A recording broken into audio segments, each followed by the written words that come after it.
What up? And welcome to another week of Journey of a Jackass. And I am your host with the most, Daya Shakur. Man, I'm here with another week with another spectacular show. Wonderful show. You know what I'm saying? I got one of the DMV's best game spitters slash, you know what I'm saying, positive rap though. Just like I told y'all last week, positive rap. This ain't none of that BS bubblegum mumble rap. You know what I'm saying? But before we get into any of that, how's everybody doing? I hope everybody's surviving the heat and drinking water. You know what I'm saying? I know, again, like I said last week, I know the luxury size women, the big back brigade. I know y'all are suffering in this heat. Y'all, possibly y'all foes and y'all titties under y'all titties is sweating crazy right now in this heat because it's like a 90, 100 degrees at night. That's crazy. So I know if it's 90, 100 degrees at night, you know what I'm saying, and it's still warm in my house with my AC on, you probably sleeping with your ice box open and a fan in it. Right? So, but yeah, man, again, one of the premier artists from the DMV for blunt rap entertainment. I got him on tonight, and we're going to get into the weeds with it. You know what I'm saying? Get into how he works. He's a businessman. He's an artist, and all that stuff. But before we get into that, before we get into any of that, hold on, let me see this. Before we get into any of that, before we get into any of that positive stuff, we're going to get into a little life story time with me. Story time with me. So y'all hear me come on here and I tell stories about how I take L's, how I have wins, about some of my experiences in life and stuff like that, right? So, blunt rap. I think that's the perfect name for tonight's show, blunt rap. So, this was a while ago, you know what I'm saying, while I was before I joined the military, whatever the case may be. No, again, I want to say, no. Matter of fact, I tell this story. While we was in the military, so when I first joined the military, I told this story. I didn't tell this story, but I told you how we still thought we was in the streets. We was in our 20s, our early 20s, teens, and all stuff, just thought we was running the world, you know what I'm saying? And our leadership used to tell us all the time, hey, man, y'all think y'all age ain't gonna catch up to y'all, you know what I'm saying, blah, blah, blah. Y'all out here living young, wild, and reckless. It's gonna catch up. So I'm gonna tell a story about being young, wild, and reckless and how it caught up to me. So, me, my partner, Berto, the black boy, Doug, man, we used to go out, we used to do wild stuff, have fun, go everywhere, right? So, those two moved out the barracks. You know, they moved out the barracks. They used to have little gatherings at the crib, all that stuff, have a good time, you know, live life and everything like that. So when we didn't want to, like, whenever I wanted to cheat or wanted to go somewhere else, because I was messing with a chick back then, I would just take it to their crib. It is what it is now, right? So anyway, one day I said, hey man, I got some bud. Because back then I was in the Army, I was still selling bud. You know what I'm saying? But I was like, man, I think the dogs is gonna come through here. So I was smart. I used to take it to places where I knew they wouldn't look. Like I was like, man, I'm not about to keep it in my car, not about to keep it in my room, but none of that stuff, whatever the case may be. So I used to keep it places that I know they weren't gonna look. So anyway, I said, man, I got some new green in. New green, man. Y'all wanna try it out? He said, yeah. I was like, yeah. He was like, yeah. So okay, cool. Head over there. We chilling. You know what I'm saying? And I was like, back then, because we, you know what I'm saying, I wasn't never really no big blunt rap or roller or whatever it may be. I'd do it if I had to. But we used to just like stuff it into like black and mild papers and stuff like that, little quick shit, so we could just hit it. Because we was in the military, we got piss test a lot, so we couldn't do too much with it, right? But we was doing enough. So anyway, so I get over there to the crib, and I see, they just tell me to come in, the door's open. I come in, and I see these fools running the train on shit. And I'm like, man, what the fuck are y'all nasty motherfuckers doing? And she was a big whale of a white woman, too. I was like, you nasty motherfuckers. Like, what are y'all doing, right? So I walk in. I was like, all right, man, I'm about to put this together so we can smoke it. So I start hearing her like, hit me. So Bird was smacking her ass, and you know what I'm saying, Dove was like kind of grabbing her by her head and yanking her head and all stuff. I was like, Dove, she giving you a head. You ain't supposed to be yanking on her head like that, right? Blunt wrap. This was before we started smoking or whatever the case may be. So I went, rolled everything up, fried it up. We was passing it around, whatever the case may be. So they was trying to get her. She was trying to like, man, let me smoke. I was like, you just had that man hold me in your mouth. You ain't smoking none of this. You know what I'm saying? So I was like, man, look. I went back and I broke a little piece, no blackout, but I broke a little piece off. I gave it to her. So she started smoking, or whatever case may be. So she was down there smoking. Everybody was smoking. Bird was still popping her, whatever case may be. So and she started getting hot, started feeling it. She's like, harder. He started smacking her ass. Pom, pom, pom, pom. She's like, harder. Pom, pom, pom, pom. She's like, harder. So the Dove started choking her. I said, y'all about to kill this chick. Oh my God, I'm about to witness a murder, right? So she's like, yeah, she barely breathing. She called me, yeah, harder. So next thing you know, I see my man's get like this. He hauling off and next thing you know, he ran back, boom, boom, punching her ass and punching her wrist. I was like, what are you doing, man? You're gonna hurt her. And she kept yelling, oh, more, harder, right? So I was like, man, don't do it. You're gonna break her ribs or something. So he hauled back at her one time. Boom. She laid down flat. I was like, oh no, you just killed her.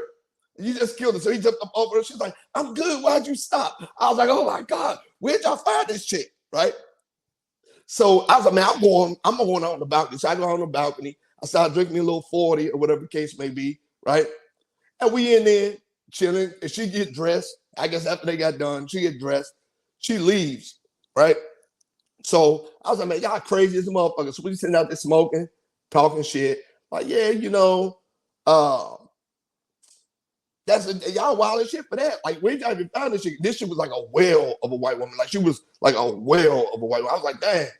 I was about bad, built like a wisdom tooth. Like, she's bigger than a wisdom tooth. She was like a white grimace. Like, you remember Grimace? Like how he was shaped like a snow cone? Like, yeah, like that. So anyway, I was like, ugh, you know what I'm saying? Y'all nasty. Well, whatever the case may be. So we sit there, we smoking, or whatever the case may be. She comes back and she brings another chick with her. And this chick was bigger than her. I say, y'all motherfuckers ain't got no standards. I don't give a damn. I'm about to leave. So we finished smoking, all that stuff. So they get in there, and then the other person was like, ugh, she's out talking shit. And then me, bluntly talking, bitch, everybody want your fat ass anyway. You know what I'm saying? That they in here swimming in the milk. I don't want to swim in the milk. Not right now. You feel what I'm saying? I'm like, nah, I'm not at that point in my life yet. So anyway, they get to talking, blah, blah, blah, stuff like that. So I guess they start getting into it again. I was like, man, I'm out of here. Y'all doing too much, right? So I left some weed there for them to smoke. So a couple weeks later, this is crazy. This is where the shit takes a twist. A couple weeks later, one of the girl that they was piled up when I got in there, I seen her, and she was like, yeah, my friend was really disgusted with you. I said, well, fuck both of you wisdom teeth looking bitches. Like, I don't care. Like, you feel what I'm saying? Whatever case may be. So they come up to the Bergs. My partners come up to the Bergs. We go out to the club that night. When we get out to the club that night, we see them out there. I was like, ew, I'm like, ew, look at them. Look like the Step of Marshmallow Twins. Like, I was going in, you know what I'm saying? Like, man. So we sit in the car, we smoke, and whatever case may be. The chick that they would come over there and start smoking with us, whatever case may be. So they start getting into it in the car, start fucking around in the car, whatever case may be. Again, she and they getting the shit beat out of her, boom, boom, boom, shit like that, right? She got so high this night. I guess the only thing she could remember was me talking shit to her before any of this stuff even happened. So we was in the club having a good time. She came to me, was like, nah, blah, blah, blah, this, you said. I was like, hey, man, I don't know what you're talking about. She said, look at me. I'm all hurt abused and abused. So she tried to make it seem like I was putting my hands. I was like, no, you was just doing that fucking in the car or fucking all these other days, whatever case may be. So you know what she did? Blunt rap. You know what I'm saying? Because I said, well, so get your fat ass out of my face. So I leave. I said, come on, man, let's go. Right? So they leave too. Right? So because she thought I was the one that was hitting her, when she was leaving, she sped and hit me with her car. Right? Because I was telling the truth and everything, because we were smoking blunts, because I was telling the truth, and she didn't want to hear it. Nothing that I was saying, like she thought I was the one that was doing it because she was so high and out of her mind. Right? She hit me with her car. I almost landed on my feet. I've been hit by cars a few times. I almost landed on my feet. She chipped me a little bit. I was fine to walk it off. I said, damn, I can't believe she's trying to hit you with the car, right? So the crazy part about it is that this girl, I don't know what happened to her, whatever the case may be. I don't know. But a few weeks ago, I got a message from a chick. They said she know me from back then. Trying to, like, oh, you remember I used to mess with so-and-so and so-and-so. We used to be over there smoking and having a good time. I'm like, who the fuck is this? I used to do that shit with a lot of people. So I looked at the picture. She lost a bunch of weight. I was like, I don't know. So I said, okay, tell me where. She said, well, at the apartment. We used to come over there, and remember the guys, I used to do things with them and stuff like that. I was like, oh, okay, cool, good to go. So she said, you're in this area. I'm here too. What's going on? Let's sit down and talk. I said, hell no, I'm not gonna do that because you hit me with your car. She didn't remember it. So I said, okay, cool. Meet me in a public place. We get there. When we get there, she got her husband with her and everything. Like, yeah, this the motherfucker I was telling you about, blah, blah, blah. So I almost got to a fist fight with this, because the picture she had on her profile was a lie. Because she still was built like the motherfucking Michelin Man and all that shit.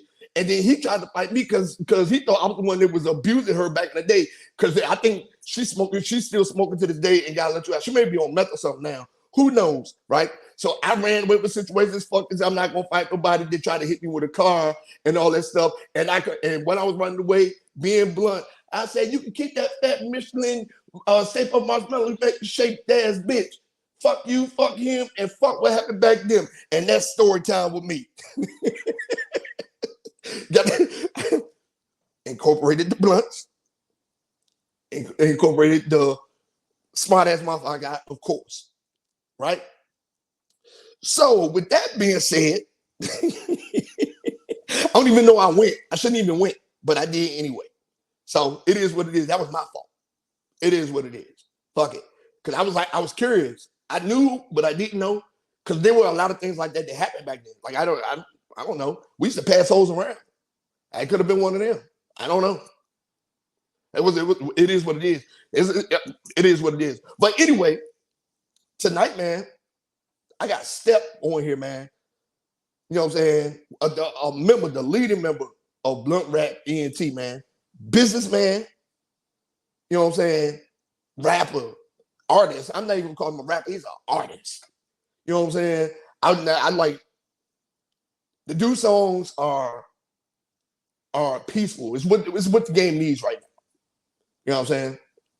He speaks with messaging.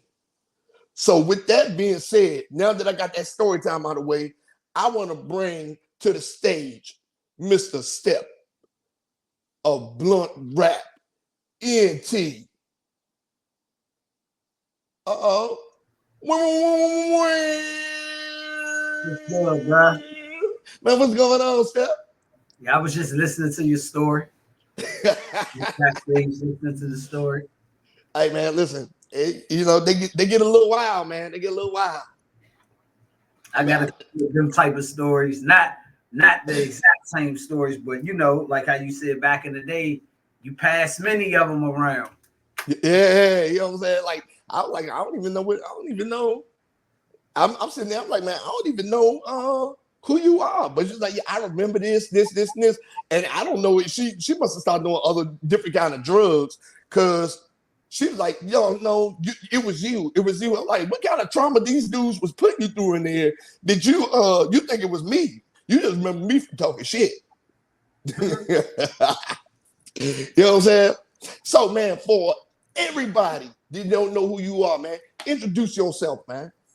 What's up, everybody? I go by the name Step, short for Stefan. One of the members of the Blunt Rap movement, Blunt Rap BNT. It's an acronym for Boldly Living United in Truth, Rebelling as People. And we do a lot of things. Yeah, see, that's what I'm saying. Just a whole acronym. You know what I'm saying? The way I was talking about blunt rap was goddamn rolling it up. But the way, you know what I'm saying? And the whole acronym. Yeah, we do that too. You know what I'm saying? But you got a whole acronym for it. So let me ask you this, right? What made you come up with that acronym for your label, your entertainment company? One time, me and my partner, the Capo, shout out to him. I sent him the link. He might pop up. I don't know. I was already on a journey of putting my music out there, but the people I started with, where I was at that time, we was no longer moving together, so things was changing. You evolve, and sometimes you got to rebrand. And around that time, me and Iski was doing a lot of things together, and he was like, man, we need to do stuff together. And I was telling him, one day we was in the car smoking, and I was like, man, he was helping me. I was already doing what I was doing, and he was already helping me brand. Like, we'd be on U Street just putting up posters and passing out flyers. And I told him, I was like, nah, man, we got to come up with a banner, a name, a flag, so we could promote not just Step, you know what I'm saying? So we could promote each other. And we was just smoking. And I was like, man, the type of rap that we make is blunt, it's bold. I said, that's what's going to be, blunt rap. And that was it. We ain't even have an acronym. We always used to just have little things that we come up with acronyms. And after we came up with blunt rap, we was like, we should try to make an acronym. So we just came up with stuff that suit us. And the main thing with the B, boldly. You know what I'm saying? I feel like a lot of our content and messaging is bold. Yeah, it is. I mean, because it's different. You're going against the grain. So who is all on the label? I know Iski. Who is all on the label? I'm saying run off that team, because I know it's a group of y'all. Myself, Step, Iski, of course, and Val Skip. You met Val Skip at the Taste of the DMV, who got the song Stepdad. Yeah, oh yeah, yep. Mm-hmm. Yeah, okay, yeah. I listened to that song, man. I liked it. You know what I'm saying?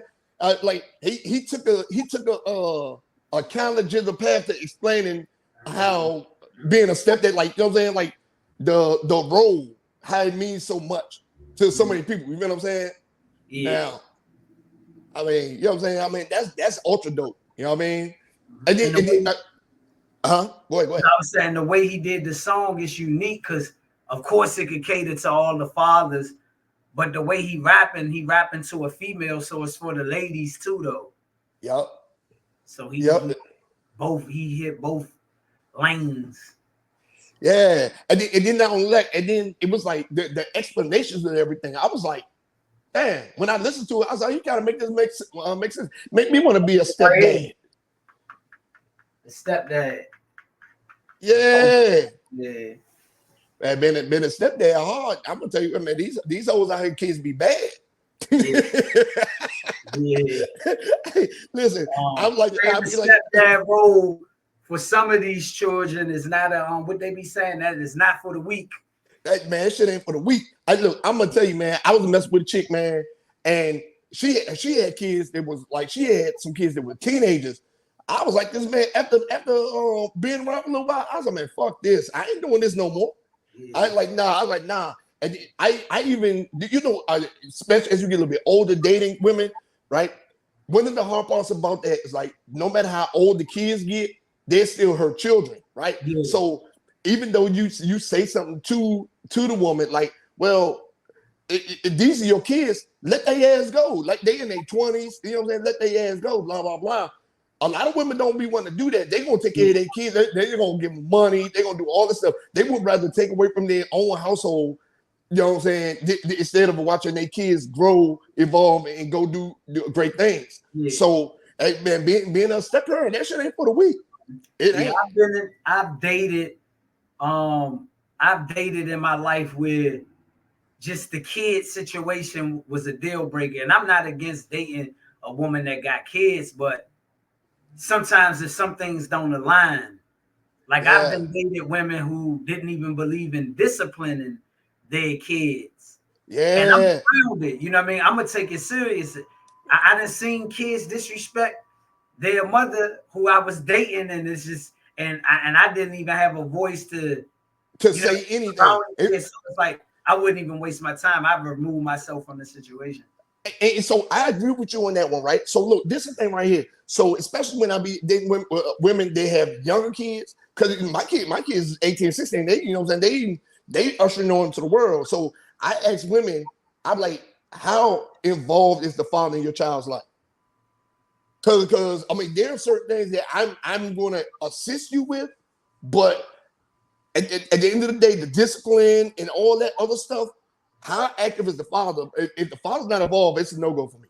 Like it's an automatic no-go for me. If the kids are disrespectful and shit, that's a no-go for me. Like I ain't dealing with none of that. I can find me a chick out, and then or if it's women with older kids, again, if it's a woman with older kids and she don't know how to let them go because she don't want to be by herself. All that shit is no-go for me. I'm like, nah, fuck that. I ain't dealing with that. Yeah, I've dated a woman with at the time when I was dating her, it was teenage kids, but they had respect for me, but they was in the streets and shit like that. Yeah. And, gotta humble them, because sometimes you can give them real advice like, hey man, you gotta be more firm. This shit's serious. Like, you don't want that street shit really coming home. Yep. And I remember they'd get offended because sometimes they react emotional because it's their kids, no matter how old they are, like you said. Yeah. And I remember we in the bed one night. Next thing you know, I wake up in the middle of the night and the sheriff's in there with the guns. And that was yeah. That's what I'm saying. Yeah, fuck all that. I'm not dealing with none of that. I'm like, man, you said your kids be out here fighting and shit. I'm like, okay, cool. They ain't even invited to my crib. You feel what I'm saying? I ain't dealing with none of that. Or you talking about your kids be at school fighting, getting suspended. They barely passing. I ain't dealing with none of that. Like, nah, you know what I'm saying? Because there's a breakdown in discipline in there. And then not only that, especially with I'm not blaming everything on like single moms and stuff, because niggas ain't shit for leaving moms in that situation. I mean, it is what it is. You know what I'm saying?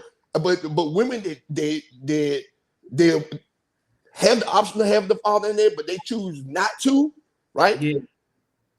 And they can be like a discipline, all that bullshit and stuff like that. And then they go out here getting in trouble. They get in trouble, getting locked up, fighting. Like they're just doing like crazy, dumb, wild shit, right? I be like, and I tell them, like you said, I tell a woman like, hey, maybe you need to put them in a men's group or something like that, because there is a clear disconnect.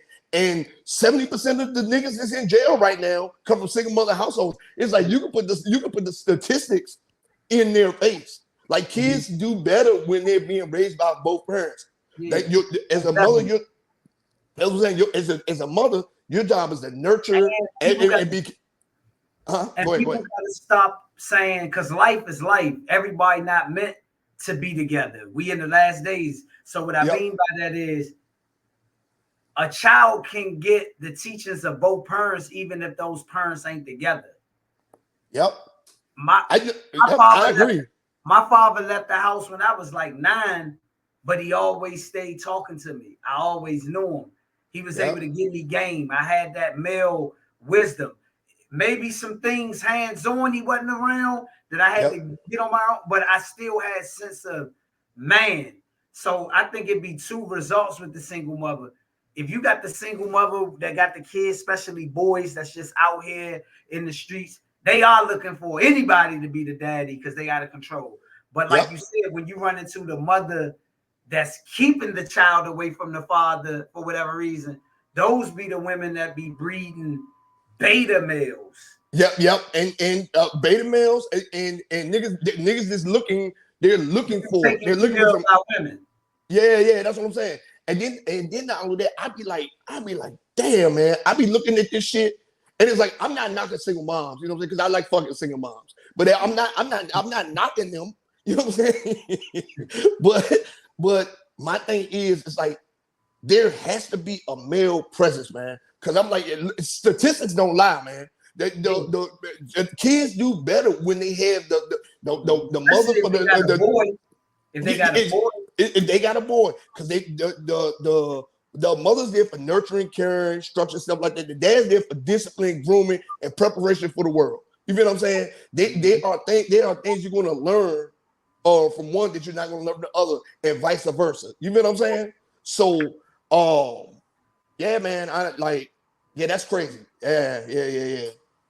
So, and another thing, like sometimes like dating the single mothers, because there's some single mothers that's on top of their game and circumstances be what it is, because some people are single mothers by death. The father might just die. Yeah.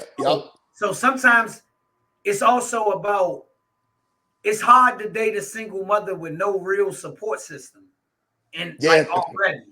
And I'm talking about whether that's a grandmother, uncle, you know, and I'm not knocking them because they need support, like we as a people, but we so far gone in the mind. And I'm glad a man that's on top of his shit, right?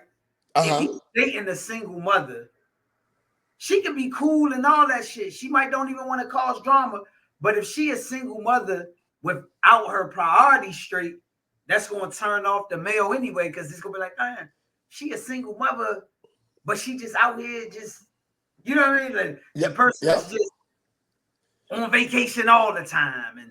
And they don't, the priorities ain't straight. So, like you said, the priorities are straight. They looking to meet somebody that's going to accept their pile up. Because some niggas want to be like E40 said, Captain Saberho. Yeah, you know, true. Some niggas come and they condone her behavior.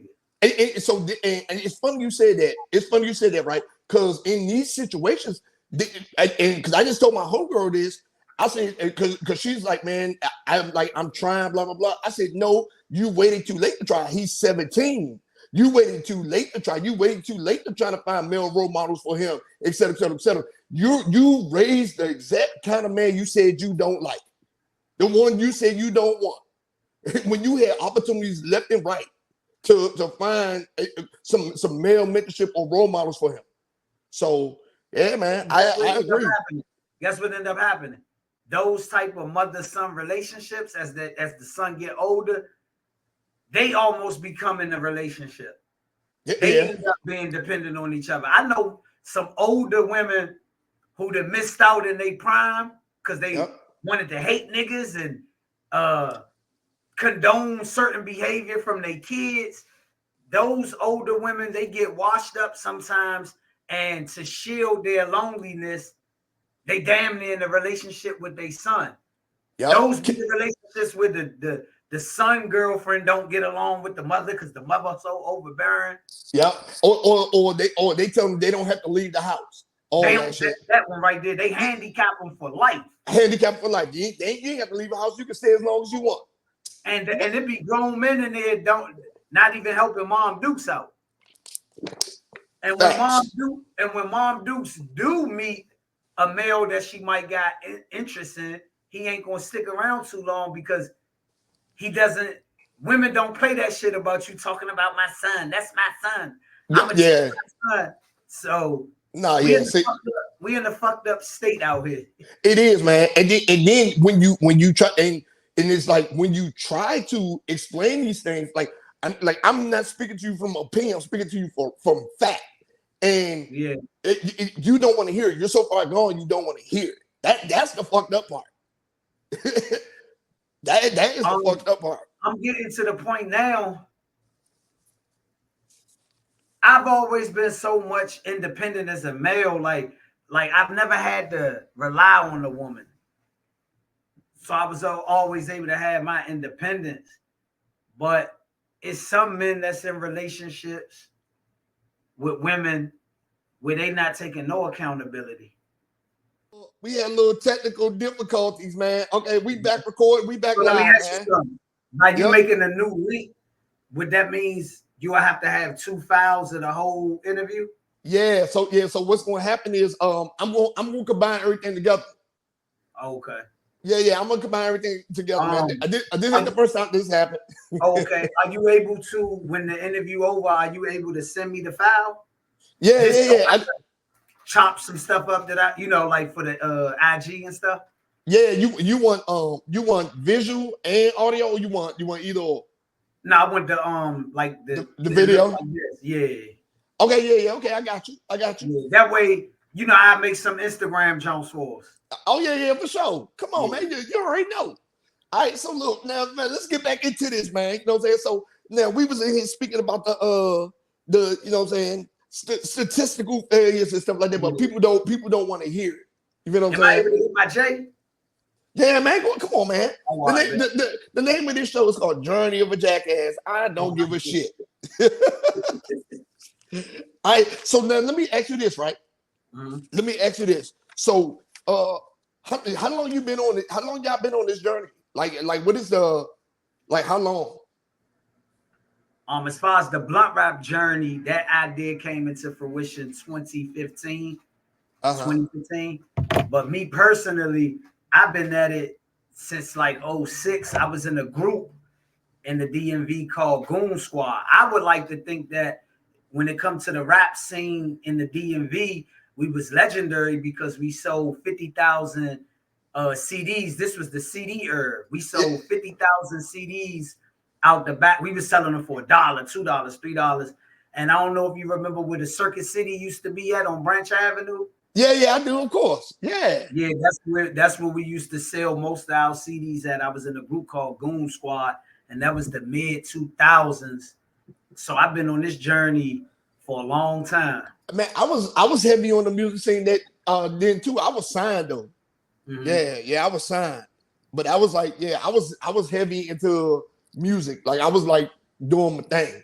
I was rapping, singing. What was you doing? Rapping. What was your name, stage name? Mr. Digo. Mr. Digo? Yeah. Digo. Yep. You gonna have to send me some of that. Do you still? Is your pen game retired for good? Nope, it's not. I still be writing all the time. I journal, I write these books, all that stuff. But yeah, no, it's not. I still write. Can I ask you a question real quick? Because I love hip hop. Historically, any era, if you had to put your style in a group, like who would you group your, like if you had to say, not necessarily who you sound like, but topic matter? Topic matter. Well, topic matter. I always talk about. I would say like that maybe because my content was I told stories, so I would say like the Ghetto Boys because the way they told stories. Like if you, I got over 700 songs recorded. I got like 740 songs, 44 songs recorded. So it's like at all of these songs, I told stories. I sing you songs, people like, damn, you broke it down. I paint the picture in it, stuff like that, right? Because like one of my favorite artists coming up was like Scarface. You know what I'm saying? Scarface the GOAT. Yeah, that's what I'm saying. Like I listen to guys like that because I like storytelling. I didn't like. I mean, anybody can go out there and just put. Is Scarface the greatest storyteller in hip hop, in your opinion? Ever? No. Who you think better than Face with storytelling? So he's up. He's in my top 3. Yeah. If he's not number one, but he's in my top 3 because like nobody tells stories like him. And you're gonna be surprised who else I got in my You're gonna be surprised. He's number 1 storyteller though.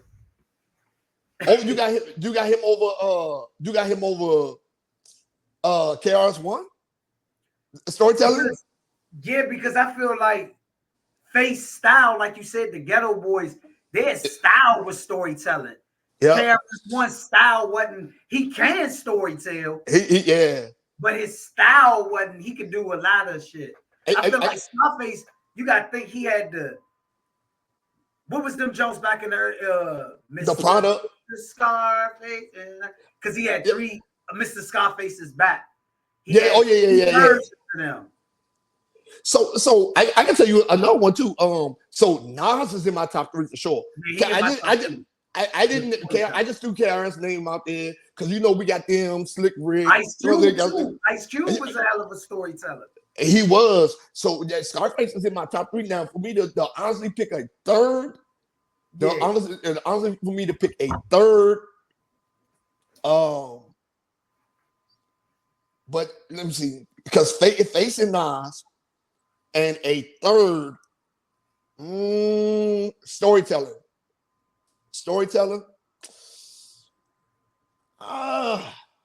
This is a difficult one, but Slick Rick up there. Yeah, so Slick Rick is up there. Slick Rick is in the top 10. Yeah, he is. He like a pioneer of it. Yeah, but I'm gonna tell you. Somebody. Too Short. I was gonna say Big. Big told stories. Oh yeah, Biggie too. Yeah, Big told stories. Too Short stories was Biggie had them stories. But Biggie had the stories. Like Big was up there storytelling. I can tell you somebody else. They told stories, but people really did not give him his just due. Pimp C was a decent storyteller, and people did not give him his just due when it came to that. That's right. I'm about to give you somebody that they don't give credit to. The Fresh Prince, Will Smith. Oh yeah. Well, listen. His storytelling is legendary. It is. And matter of fact, I'm gonna give you another one. Right? Because and he went. I'm gonna give you 2 more actually, because these 2 guys kind of went unsung because of where they were and the kind of music they were making. Right? They kind of went unsung. But Fiend was when he was on his No Limit days. There's one in Only Family. He told a story that whole album. His storytelling was great. I meet Fiend before too. Yeah, me too. I did. I got a song. I got a song with Fiend.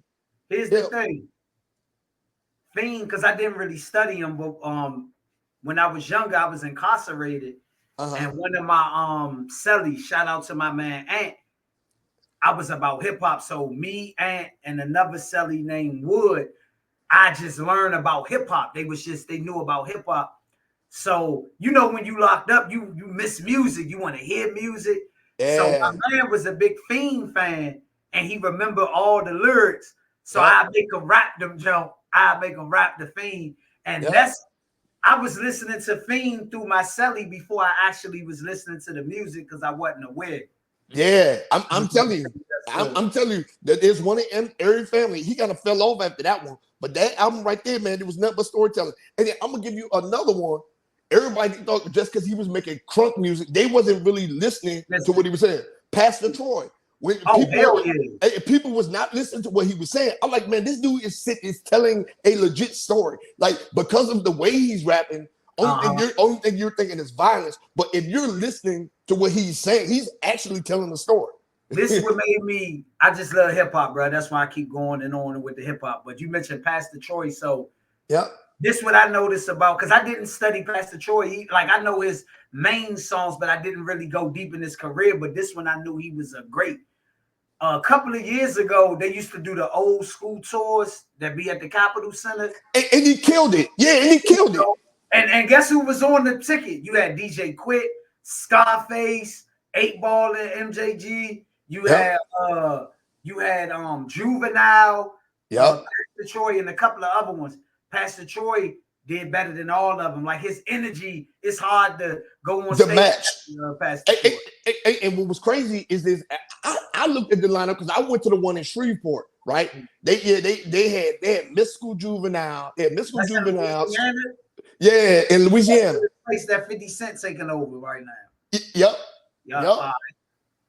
And I did like this. And I was like, I looked at the lineup. It was Juvenile, Mystical, Scarface. You had 8 Ball, MJG, Trick Daddy was on this one, and it was Pastor Troy. So I did like this. And I saw Troy was the opening act. I said, what did they do that for? Now you're not. This man ain't about to be out here running around with his shirt off with a Georgia State belt on for 15, 20 minutes, and then you gonna have 8-Ball MJG come out here just standing in one place stomping their leg. Like, nah. So it was crazy at that show. Trick, he cut his shit short for some reason. I don't know what happened or what it may be. And they sent Troy back out. They sent Troy back out there.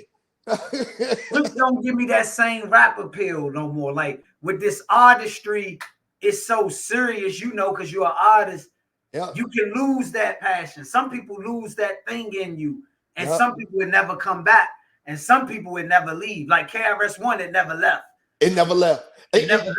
And it sucks that it sucks that Mystical couldn't keep his shit to himself because like his live shows are excellent. Like Mystical live shows are excellent. I can tell you another good storyteller. We didn't skip we didn't talk about all these people from down south and everything. Redman. Oh yeah. Yeah, Redman is another one. He just don't rap. He just don't rap about the street shit. Fabulous. Fabulous is another good storyteller. Fab. They said something on the internet that I agree with, and if more people put it in social media, a lot of people they said Fab might be the best R&B feature rapper. And then when I thought about it, every song that Fab on where he's featuring and it's like a female singing and all that, Fab kill it. He do. He got that new song with Tank right now. He breaking that shit.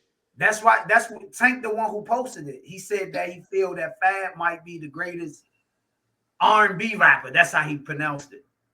Yeah. Who like that really? I'm talking about them ballads. Oh yeah, well yeah. Like when LL was old and he was doing songs like Paradise with A. Marie. Yeah. Like them type of rap. And he can take this shit all the way back to Holla Back.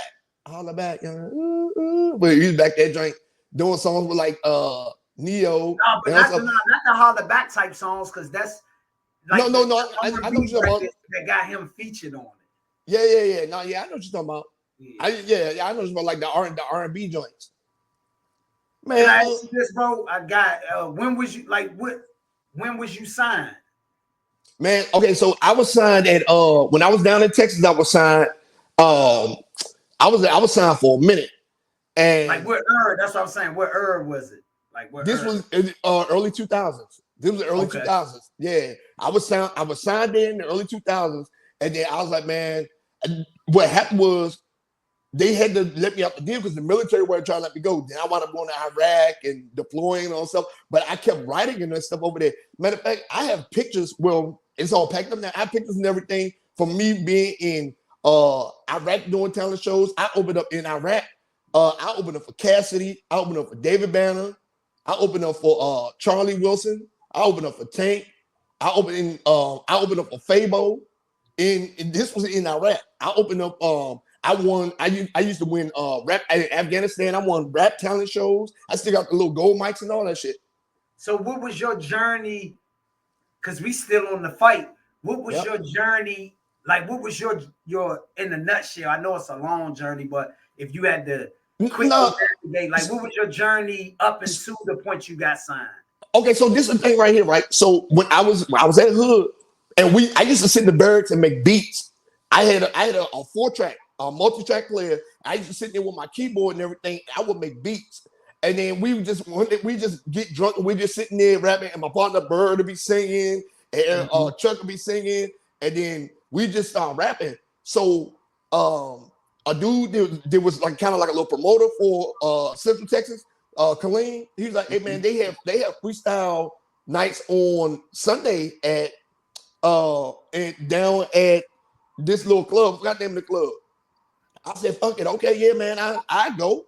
You know what I'm saying? So we went down there. So the first week I won, I was like, okay, cool. Because all the niggas was they was freestyling rapping saying, man, riding necklace, man, swing, you know what I'm saying? Man, swinging necklace, riding in the Lexus, blah, blah, blah. And then I came down there with something different. So I was like this. So it was like, okay, boom, boom, boom, boom, boom. So the next week I came back. And if you win 5 times in a row, you get free studio time. So I was like, okay, cool. So I went back, boom, boom, boom, won again, went back, won again. The 5th time they changed the format. It was like a tournament bracket because other people started coming to this shit because they was like, man, what the hell is going on? They was like, man, some dude that's not from here is winning.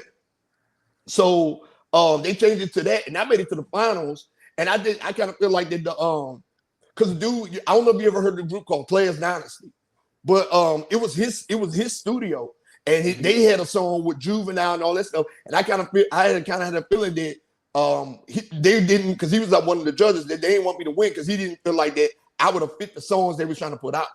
Yeah. You feel what I'm saying? But after that, I lost that one in the finals. And then after that, I just kept going. So my situation was kind of, I'm not going to say it was meant to be, it was kind of luck. So I was at the Kappa Beach party in Galveston. It was me and a bunch of my friends. We went to the Kappa Beach party in Galveston, Texas. And we was out there. And then this was way in the early, this was like in 2001. And 2002. And we was out there at the Kappa Beach party having a good time. And there was a cipher of people down by the Shell gas station. It was Big Mo, Paul Wall, Slim Thug, Mike Jones, Scarface was out there, blah, blah, blah, stuff like that. And they had a cipher, and they was out there rapping. And I just like this. I did like this. I was, man, let me get a little bit. You know what I'm saying? So I just went in that joint. I just started rapping. Boom, boom, boom, boom, boom. You know what I'm saying? Started rapping and everything like that. And they was like, all right. They was like, all right. And then it moved on to the next person. Because it was a lot of people in that circle. And then after I stepped out of there, Scarface was like, man, say, homie, where you from? And he said, because you don't sound like everybody else down here. I'm from the DC area. He said, what you doing down here? I said, I'm stationed at Fort Hood.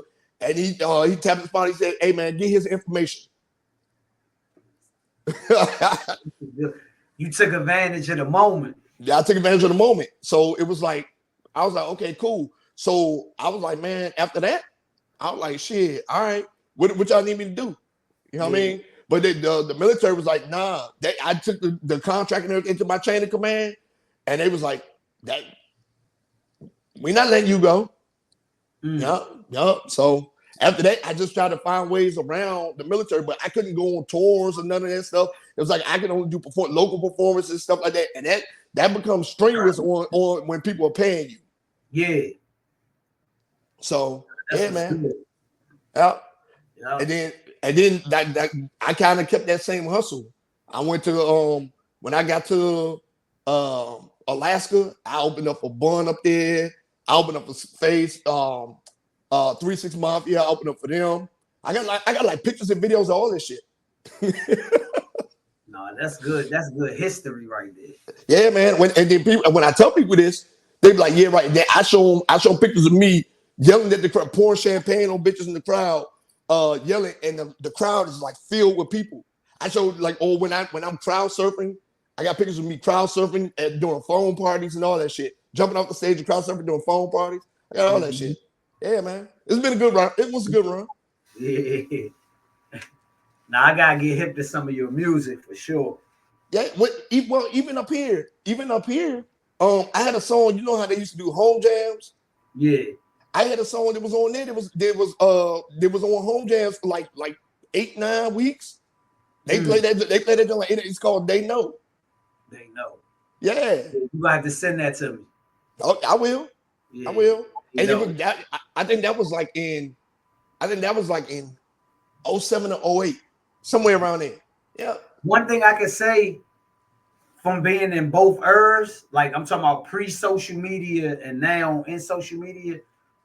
The social media area, of course, it's easy to connect with people, and some people will fuck with you beyond because it might don't got nothing to do with music or none of that. They might just fuck with the content. Yep. And it's easy to build people. But I honestly say when we was underground selling our CDs, that era was a little bit more easier to get your music heard because we was selling it. So if a person to buy it, and the CD they'll go straight to the car and just put the CD in. Well, this is the thing right here. It was more personal. That's what I'm getting at. Yeah, it was more personal. Like it was easy to build an actual music fan base is what I'm getting at. Yeah, it was more personal. Still saying, but it was at that time being CDs and this, that, and the third. if you put the footwork in and had good product, Yeah.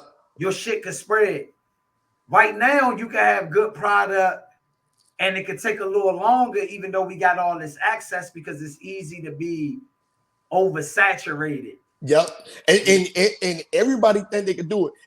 And so this is my thing. I hate yes men. So especially when I go to the studio, I talked about this shit on here before, especially with people that I've had people on the show that have recorded with me, been in the studio with me, have put in work with me and stuff like that.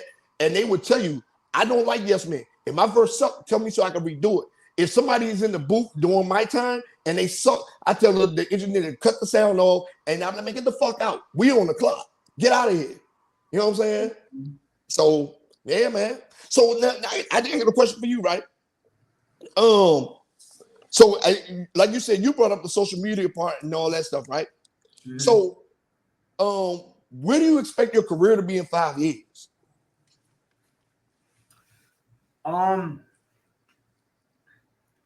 To be honest, I always been a person who I never had the 5-year plan. I just never believed in it because I know I'm taking the road less traveled. Like I don't know where I'm gonna be in 5. You know what I mean? Because in my mind, the dream can come all the way into fruition any day now. Any day now. And you know how this shit go, man, when we at the bottom and we entrepreneurship and we building. Yep. It's hard to sometimes see 5 years down the road because it's enough shit you trying to build in the presence for real. So, where I would like to be in 5 years, to be honest, I would just like to be in a position to have accumulated enough loyal fan base that's willing to spend money with us. Yeah. You know what I mean? Because I feel like if I build a solid number of fan base that's willing to spend, whether that's, I know we can listen to your music for free, but we willing to buy the download. Yeah. We want to buy the merch just to keep us, because you already know, man, this shit, the cost of living it's crazy. It's crazy.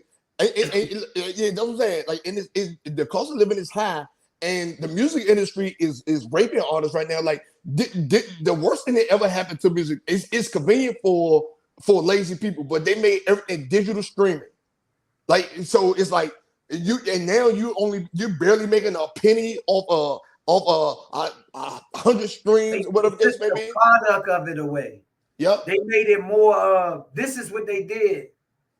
They minimize music, but music is it's something that's created in the air and it's forever now.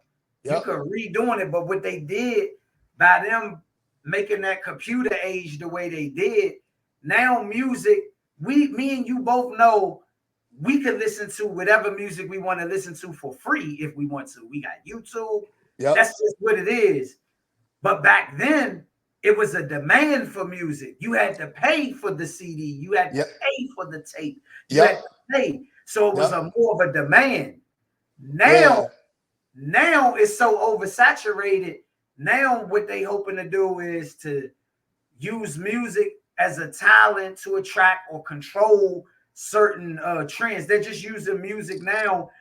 They're not making music is not meant to make money off of now. It's just meant to control trends. Yeah. And you get what I mean? Yeah, absolutely. Like music, we like it, but the real people that got music with substance and got a nice fan base, the art is getting paid for because the fan base understand we got to pay for it to keep them in power. Yep.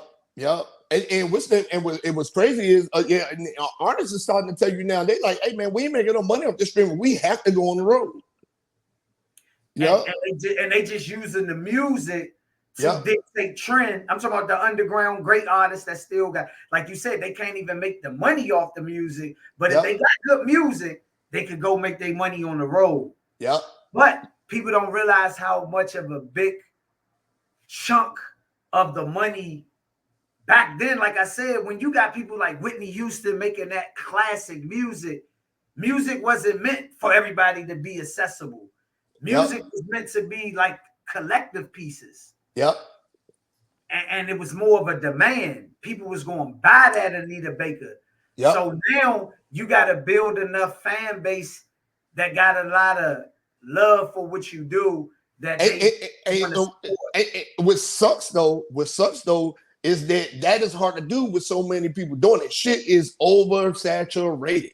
Yeah. So and it's too much bullshit to weed through. So if I've been listening to Scarface all this time, why do I want to weed through all the bullshit to find the next Scarface when I already got this one so easily accessible? So I'm learning, even me in this earth, I'm learning that you beating a dead horse to try to just because you feel that people fuck with you, that, hey, listen to me. No, we got to create content that's relatable and trust who you are. Like, and I'm telling myself this on the fly. I'm in this interview. I feel like it's about creating content that music go with, to the point where people might get that music and it's a demand for it. Like, for example, some people are creating music that you might heard the music and it's attached to something. Yeah. Like, for example, let's just say boxing. When it's a big fight, everybody tuning in.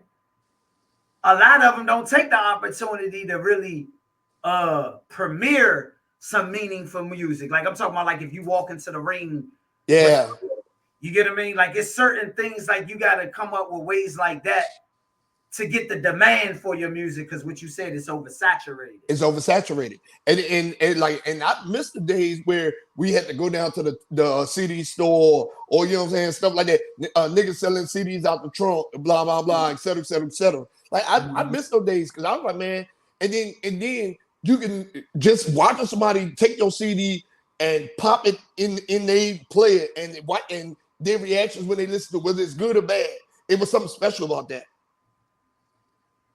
You're right. It's a rough game we in, for real. You know what I mean? Because, and me personally, I'm not in the game to try to get anything other than uplift my people. But we understand how it works. We are trying to master the code to be effective.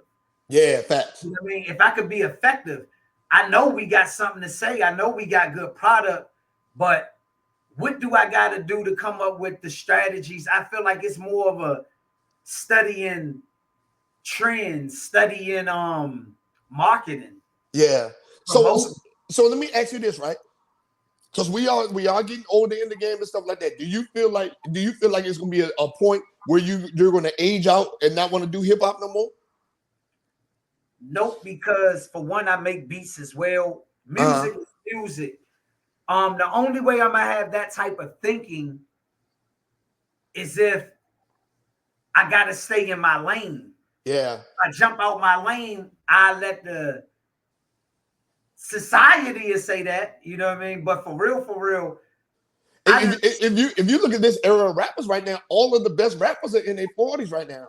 Pusha T, Jadakiss. That's like, what I think the real best. Like, when I talk about real crispy, I think Nas. I'm saying 2020 he came out with the King disease. And the whole series, Magic, the whole series. All of it is a classic. Classic. All of it is a classic. Nas never had to make any 6 of them albums, and he already was a Hall of Famer. He already was a top 5 MC. And then he had 6 classics at the age of late 40s, 50. Yeah. And when I listen to Nas, the sound, his voice is still authentic. It's no age on that.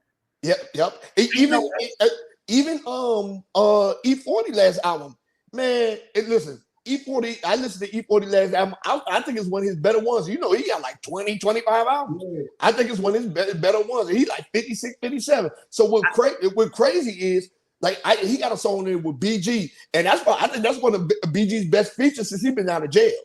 Yeah. You know what I'm saying?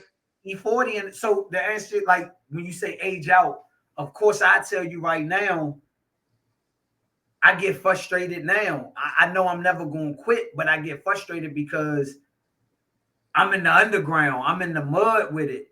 I got Yeah. people. I got a lot of people. Don't get me wrong. I got plenty of people that support, and I appreciate them.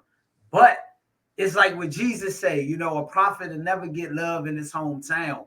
I know we've yet to reach a certain level of popularity to make people go spread the word. I know we know a lot of people. That's the thing right there, right? I'm glad you said that, because that was gonna be my next question. Would you relocate to build your base? Because you know, one thing I noticed about the DC area, a lot of these rappers really don't be having nothing to be pop broke, but they be arguing and fuss with each other. They don't be no support, no none of that. That's one of the things that I can say about, because I lived in Houston, you know, and being in Atlanta, seeing the scene, being in Florida, stuff like that, seeing these cities and stuff like that.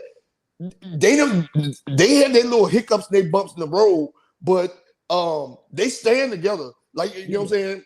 Like the cipher that I was a part of down there, it's not often you're gonna see that many people from the city, north side, south side, east side, west side, southwest side. It don't matter. They're just out there for one common thing. You feel what I'm saying?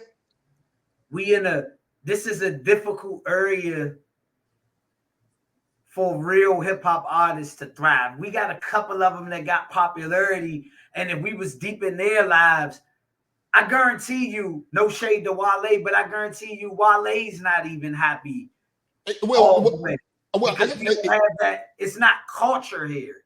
Yeah, he had to leave. He had to leave to go overseas for that. That's what people don't understand. He was doing overseas tours and everything before he even picked up steam here in the DC area. Yes, he repped hard and all that stuff. But yeah, people, he wasn't really messing with his music. I can give you another artist, because I mean, everybody was into go-go music. So I can give you another artist that's from this area that people in this area really wasn't rocking with him like that. So guess what he did? He left. Logic. And Logic makes good music. Yeah. And didn't nobody know who Logic was? Logic wasn't here doing those shows and all that stuff. He was out elsewhere getting it done. So to answer your question, coming from here, the DMV, yep, we gotta leave. Yeah. We gotta leave. But the only thing, when you raising your roots, take the hip hop and all that out of it, just being a black male in gentrified DC, especially when you your own boss and you fund everything, it's difficult a little bit. You know what I mean? Because what can really help is solid team numbers.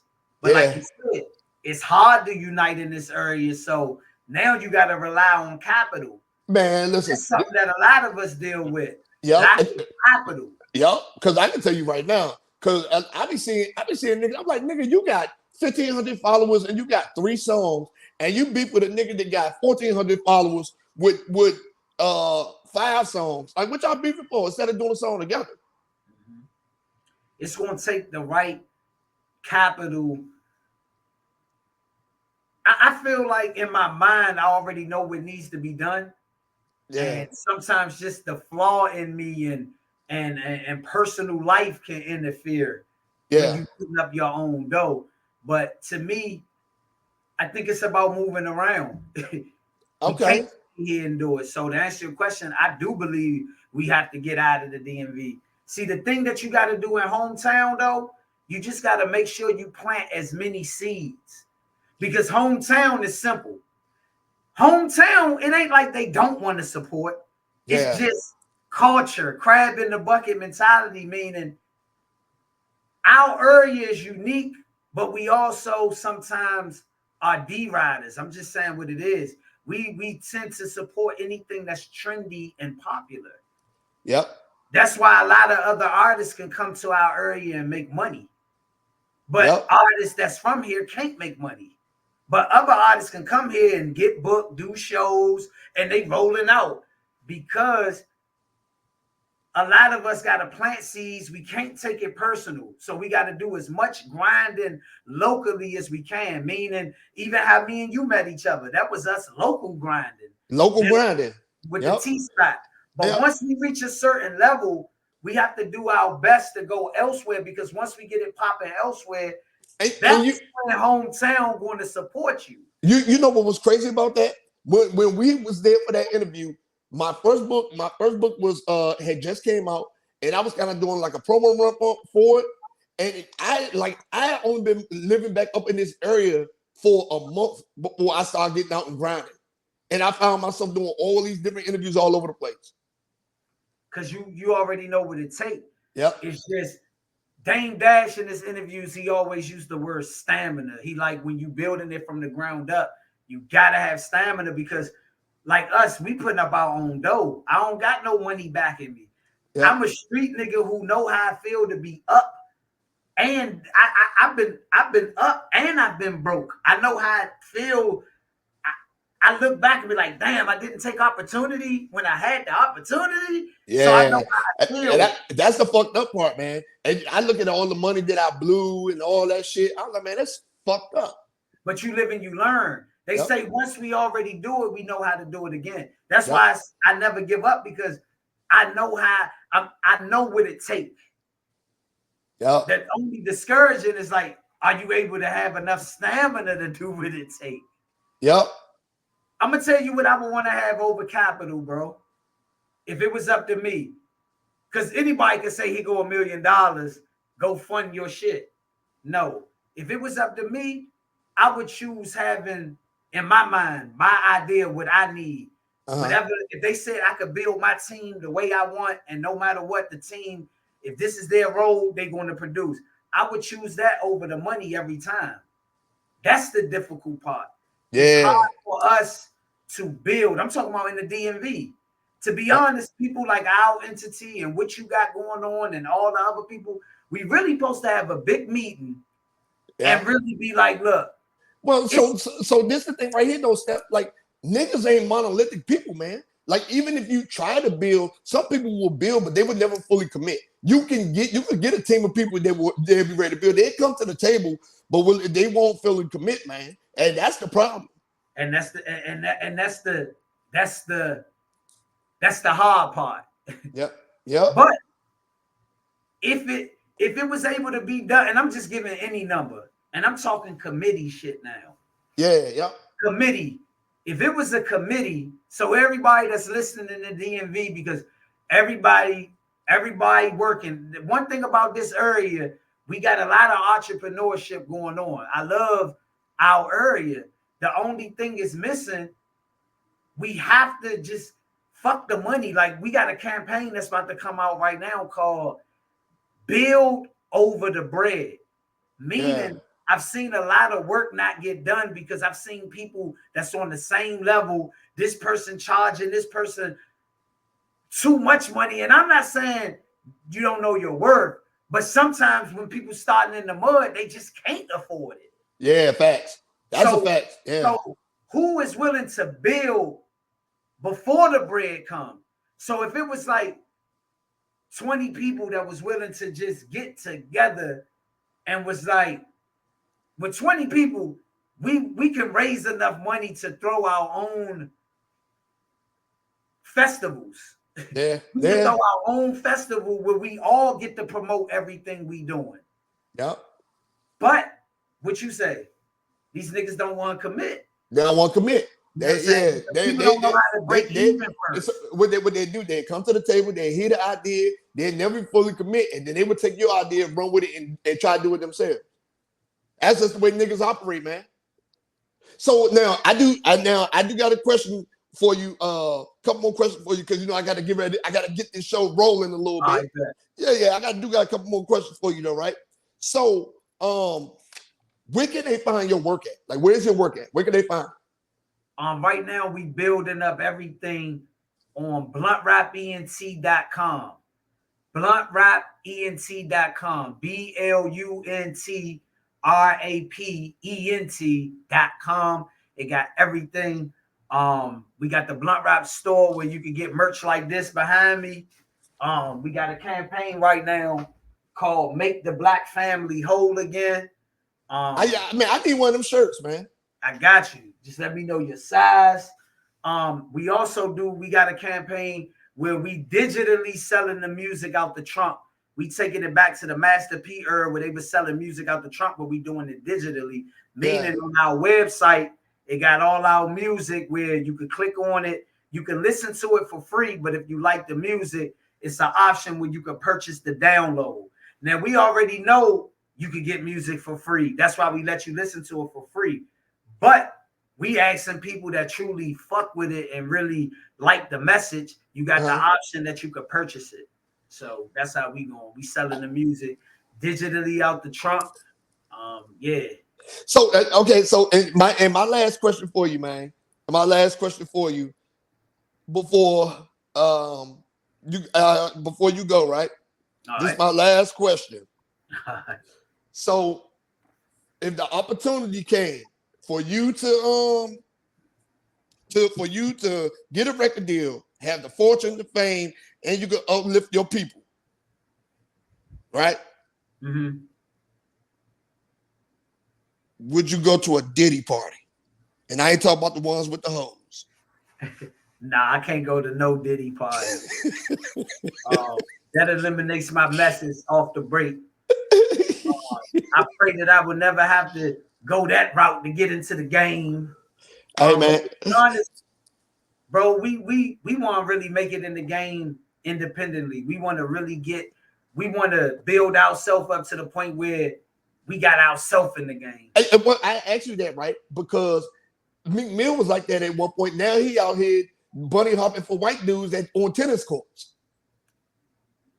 And getting his cheeks cracked. Meek Mill, I don't know, man. I'm not in that. Nigga went to jail and came back a different person, man. You know what I'm saying? I talking about when that it thing leave you. Yeah. Meek Mill as an artist is like everything that I hear about Meek Mill. It don't have nothing to do with music these days. Yep. You know, there's no real substance behind. There's no substance behind what he was doing and all that stuff. So it's like it's no substance. Yep. Your substance has been minimized to the bunny hop and the Diddy jump. Yep. That's nasty work. That's nasty work. Nasty work. And you know what's crazy? You know what other artists did? People. It's two other artists that I want to say before when we talk about artists like rappers, right? There are two other artists from the South that I feel like are extremely underrated. Rick Ross, that man, he's a rapper, and 2 Chainz. Hey, I listened to 2 Chainz from when he was Titty Boy on Disturbing the Peace to now. Man, 2 Chainz got a bunch of albums that I can listen to straight through. Yeah, I gotta study 2 Chainz more. I disagree. The thing about Rick Ross, it's 3-year-olds that know how to rap. Rapping is something that black people know how to do, period. Yep. White people know how to do it. For me, being as though I'm an artist myself, I don't care who can rap. I don't like Rick Ross. I think Rick Ross we need niggas like him out the game because he glorified. Once I've been locked up, and there's some COs that I met that if I see him in real life, I'm gonna shake their hand. Once he lied about being a CO, and then he had to come back and do it again. I don't like, he phony to me. You know what I mean? I don't like phoniness. I don't like people that lost their life in the drug game. That shit ain't It's not a joke. Our DC area, we done lost so many people in DC because of the drug era, and you had somebody who really didn't live that life, who you met the real Noriega. That's just playing on the ignorant. Anybody that really know, come on, bro. That's the most silliest shit to ever say. I don't know. It's just, you know how some people, I just don't like that nigga. It's just, I don't like it. Simply put, I don't like that nigga. Only maybe because I've been shot out here in life. I done had people try to rob me. Yeah. I've never robbed nobody in life. So when you really lived it and you go through your life being on the line, you take shit to heart. Like, I'm not even trying to diss Rick Ross because he's successful. It's some shit that I probably can learn from Rick Ross. Fuck yeah. But that type of energy and people look up to him, that shit ain't a good role to play. That's like imposter. You could never trust the imposter because they willing to do anything for the he went to the Diddy party. Yeah, yeah. He I went was to like, the big part. all these niggas be hanging on the island together. But my bad, man. I didn't mean to go off on Rick. Oh man, shit, man, you good to go. Fuck that. All right, man. Hey, let them know your social medias, man, before I get this thing rolling. Everybody, y'all can follow me on Instagram. Matter of fact, it's right there. The app right there. That's how you can follow. And you can follow Blunt Rap ENT at Blunt Rap ENT. And yeah, I appreciate you for having me on the show. I had fun, man. We talked about hip hop. Yeah, everything. Everything. And look, I was gonna get into my funny ass question, but I was like, nah, this conversation too good. Fuck that. But I hold these for the next interview. Bet. Ask me the funny shit too, man. I'm with nah, don't worry about it, because I'm definitely bringing you back, because I'm gonna do a black man's summit episode, and I'm gonna bring in a bunch of fellas, and we're gonna discuss how we can develop or build better black male mentorship groups and stuff like that in our community and shit like that. So yeah, I'm definitely gonna bring you back, man. Yeah, I can't wait to do that. That type of shit easy. We just gotta do the work. Yeah, for real. But all right, man. Listen, I appreciate you, man. Thank you for coming on. All right, good looking, bro. Appreciate you, man. And then I see the footage and everything once I download everything and put it up. I bet. And if it be a big file, you know, can you send it through WeTransfer? Okay, yeah, I will. All right, later, man. All right. Yeah, that was a good one. That was good. My old Step. Step came in that motherfucker, talk some shit. He's like, man, we lost a little reception and everything, and we kept going. Like, he was like, man, fuck this, man. Shit, we are here. We are here. And yeah, that was a good ass episode though. This nigga was interviewing me. I was like, what the fuck is going on? I was like, what the fuck is going on? Why is this nigga interviewing me? So this week, as y'all know, we're on the countdown. So we're about to get into community events and black businesses and stuff like that. But I only got one community event because we're on the countdown. August 17th at the Hilton Garden Inn in Greenbelt, right? The 3rd annual Independent Black Author Expo. The 3rd Independent Black Author Expo. The 3rd annual Independent Black Author Expo. I can tell you right now, this shit's about to be fun. It's about to be good. Man, it's authors, poets, food, fun, shit talking, me, everybody. The 3rd annual Independent Black Author Expo. Now, all of the author slots are full, poet slots are full, guest speaker slots are full. Maybe some poet slots left. I got to double check and see. But y'all come on out and participate and attend. All right. So that is the community event.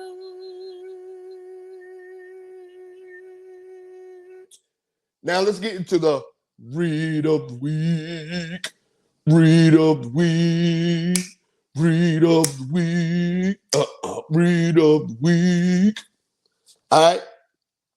So this week, read of the week. Y'all gonna laugh at the title of this book, but I don't give a fuck. I think it's a good read. The name of this book is called Birds Aren't Real by Peter Mcindoe. Birds Aren't Real. So essentially, I mean, he's lightweight a conspiracy theorist, but some of the shit he said is making sense in this book. Like he's talking about how birds are all the birds have been massacred and they've been killed off the face of the earth, and all the birds are like cameras and stuff like that. He's like, if you kill a bird out the sky and you open it up on the ground, there won't be nothing inside and stuff like this. And then he was like, he was talking about also stuff. He's like, yeah, there's been a genocide of birds for years. He's like, no one can tell you what a pigeon is in real life, or they can't tell you about this. And then he said, how come there's certain parts of the earth in there are birds in all these densely populated areas, but you go to certain places in the country, there are no birds at all. He said there's 0 birds. So I was like, damn. He said, matter of fact, now I take it back. In the world, you go to certain places, there are no birds. But he's like, yeah, the birds have been killed off a long time. But these things you're seeing right now are birds. But there's more to it than that. I can't give you everything. Can't give you everything. But it's funny. And it's actually a really, really good read. Short, quick read too.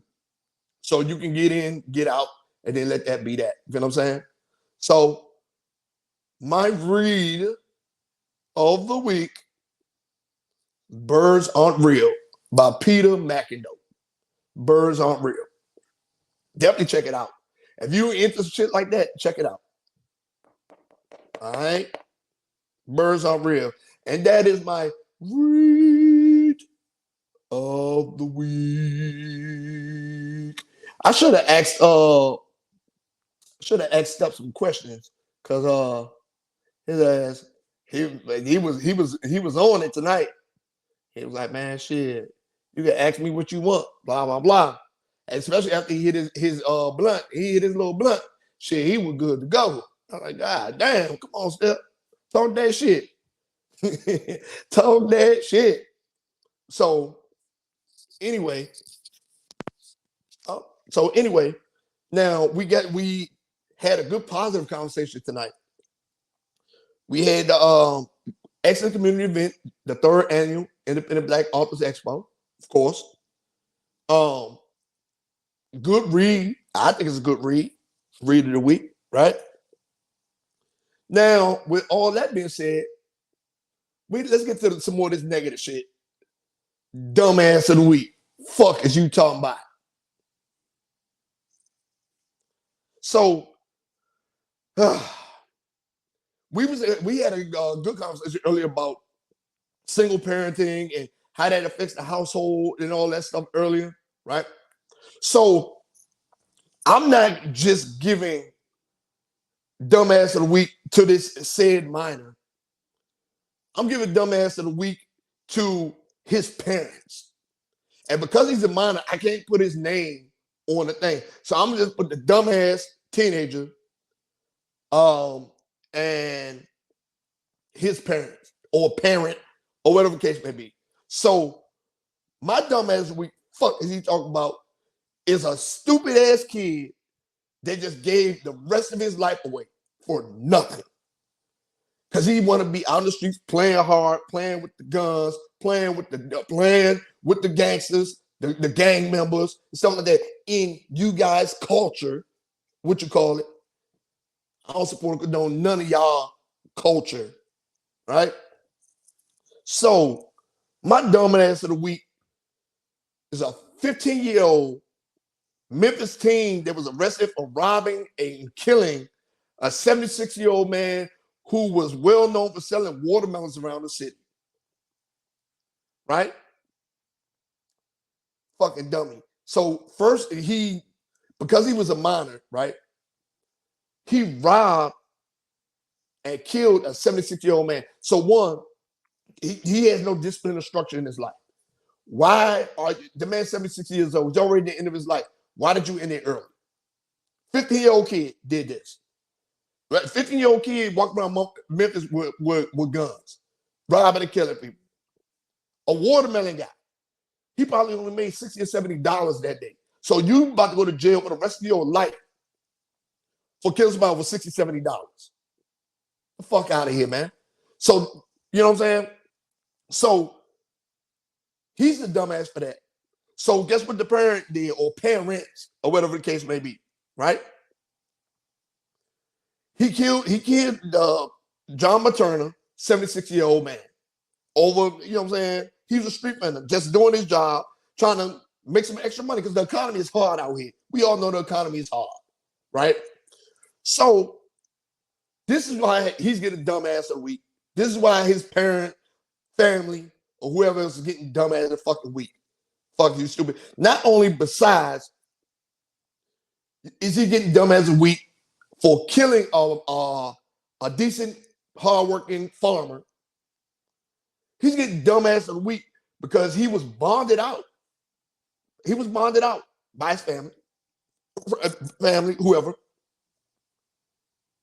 bonded out. And this motherfucker skipped his court date after he was bonded out. Thought he was going to go on the run. 50-year-old kid thought he was going to go on the run and hide. No, my nigga, no. So whoever's telling you to do this dumb shit, they dumb as fuck too. And it's probably a parent, a family member, whoever told you this, right? They had enough money to bond you out for murder. And they probably had enough money to get you a lawyer to beat the case, right? So he was a minor when he committed the crime. There's leniency on minors for this. He wouldn't have got life without possibility of parole. He wouldn't have got life. He probably got like 20, 25 years. They would have got it reduced from first degree murder to maybe second degree, or third degree, or maybe involuntary manslaughter. You know what I'm saying? Theft. Robbery and involuntary manslaughter. But no, your dumbass wanted to go on the run. And now, because your dumbass wanted to go on the run and your people let you go on the run, he is now being tried as an adult. Meaning, that's it. You ain't never coming home. Stupid. Instead of trying to fight it out and see what's going on, instead of your people telling you the right thing to do, you go on a run. So guess what happened? A couple of days ago, because he was on the run for a little bit, a couple of days ago, he got caught by some U.S. Marshals, right? But this ain't the worst thing. He got caught by the U.S. Marshals. You know how they caught him? He was already on the run for killing and robbing that dude. You know how they caught him? They caught him because he was still out in the streets robbing and killing motherfuckers and committing aggravated assault, carjacking, possession of firearms, aggravated robbery, first degree murder. He went on a tangent. He said, "Fuck it, if I'm going away, and I might as well just stay away." And I made the man that he killed, rest in peace. All the people that he killed, rest in peace. But to the people that bonded him out and let him go on the run, and for the young boy that's never coming home, I don't know what to tell you. But guess what? You get motherfucking dumbass of the week. Fuck is you talking about? Fucking stupid. I can't believe this shit, man. I can't believe this shit. So, yeah, that is my dumbass of the week, man. I'm like, man, damn, he's 16-year-old kid. Ain't never coming home because there was no discipline or structure in his life. Come on, man. Come on, man. What the fuck? And do I have sympathy? I have sympathy for the situation because it happens a lot. I have sympathy for the man that was murdered, or all the people that were murdered family. I have sympathy for his family somewhat because they knew he was out of control. They knew he was out of control and probably was fearful for their life. So I do feel sympathetic for that. But after getting away with it the first time, he kept going. I don't feel sympathy for that. Where he's going, I don't feel sympathy for that. When he getting in with the grown men, I don't feel no sympathy for that. And he's going to get, and that's why he is the fucking dumbass of the week. Fucking stupid. Yeah, man, I'm telling you. It get heavy out here sometimes, man. It get heavy. So this week, man, I don't have a travel tip for y'all, right? I don't have a travel tip for y'all. But again, this is what I will say. Thank you to everybody that's been tuning in, supporting, watching, vibing with me, all that stuff, man. The show's going to continue to grow, get better, all that stuff, man. Like, I'm grateful that everybody's been tuning in the way they've been tuning in. Like, for real. I'm really, really grateful. Thank you so much. Next week, I got another great show. I got a trendsetter coming on next week, Pooh Bird. So, yeah, man, it's going to be really, really great show. Dope show next week. I'm going to be recording live from Arizona. So it's going to be most excellent. So Thanks everybody for tuning in. And with that being said, y'all gonna get the fuck out my face. Peace.